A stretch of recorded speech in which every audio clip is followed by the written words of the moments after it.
Alright, so they say that the United States and Great Britain are two peoples separated by a common language. And when it comes to making cocktails, this is very apparent because we can say the same thing, but as an American, I mean one thing, and someone from Great Britain might mean something totally different. Well, today I'm going to make an Applejack cocktail, which uses an American apple brandy called Applejack, which is pretty straightforward. However, it also calls for apple cider, and depending on where you are in the world, that can mean very, very different things. But since this recipe comes to us from an American bartender and a book published in America, as well as just reading through the specs, and also the fact that it's an Applejack cocktail, which is an American spirit, I can pretty safely say that even though I'm saying the word America way too often, we need the American definition of apple cider. So I'm going to talk you guys through what cider means to us Yanks, and then we're going to make the cocktail, give you tasty notes. It's going to be fun.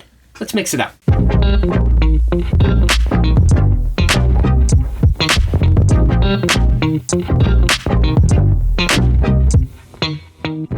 So of course, as you saw in the intro, today's recipe comes from Regarding Cocktails by Sasha Petraske. And as cocktail recipes go, it's very simple and straightforward.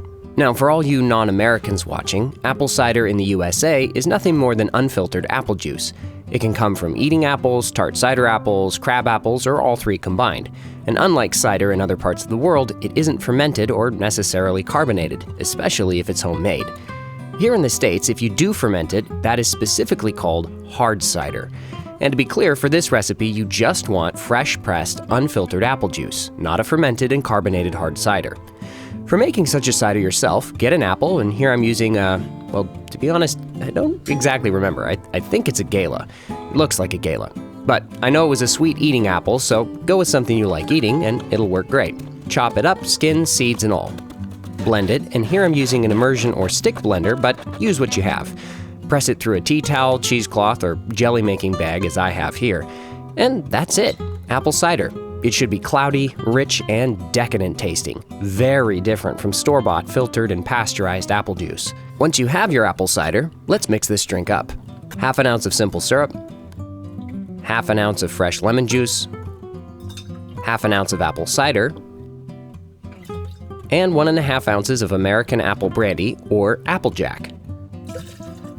Add a large cube of ice, and a second that has been broken up, and shake it hard until it's nice and cold.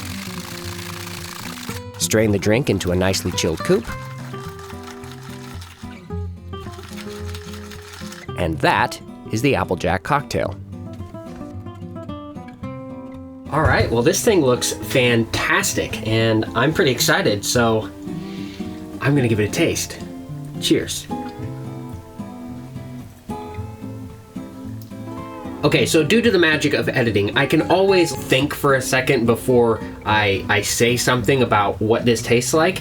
And so I'll have a bunch of thoughts going through my mind and then kind of say a few things, and then in the editing room, I'll trim them down. But I want to give you guys my unfiltered thought the moment I took a sip of this. What went through my head was, this is exactly what I thought this would taste like, which is kind of rare. Like, a lot of times I'm not expecting what I end up tasting. And so to have this cocktail be exactly what I thought and hoped it would be, one, is a very pleasant surprise, and two, it's kind of crazy. So after all that, what does it taste like? Well, the name Applejack kind of implies a sweet apple flavor with spices, which is pretty much what this tastes like. You have that nice balance of equal parts simple syrup and lemon juice, and then you have basically this huge apple flavor. And what I mean by that is not that it's so just overpoweringly strong. What I mean is that it's very broad. So you have that sweet, fresh apple cider flavor, and you know, depending upon the kind of apples you use, it's going to be very different. So I should have said in the voiceover, the apple that I used here was a gala, or gala, as some people pronounce it, which is pretty sweet, and that one was a bit overripe.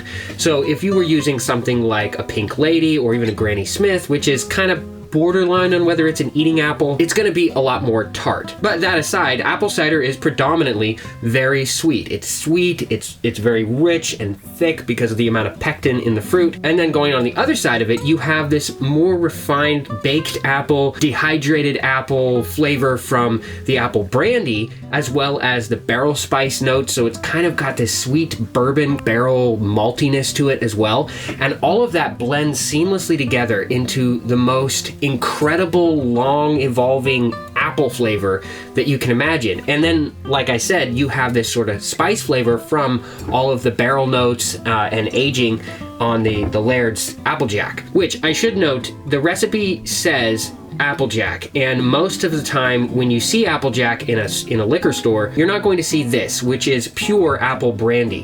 What you're going to see instead is something that is cut with a grain spirit, a neutral grain spirit. I've never actually tried that, and I don't have any, and so I thought, you know what, I'm just going to use the straight apple brandy because it is Applejack, but it just also can be called straight apple brandy or bonded Applejack. So, you know, this one has a myriad of different names, whereas the sort of watered down version, if I can call it that, is only pretty much called Applejack. So I guess the choice is yours on which one you want to use. I'm really happy that I used the bonded stuff. About the only other thing I can say about this cocktail is that generally speaking, my two favorite sour cocktails are the Gold Rush and the Penicillin. This one definitely, I think, is taking my number 2 spot and might even be edging out the Penicillin for number 1. This is so good, which again is surprising to me because I have a love-hate relationship with apples. Sometimes I really like them, sometimes I really don't like them. So, I mean, it sounds good, but I didn't know how I was going to react, and I love it. I absolutely love it. If you get a chance, order this at a bar or make one yourself. The Applejack cocktail is so good. I'm so happy right now.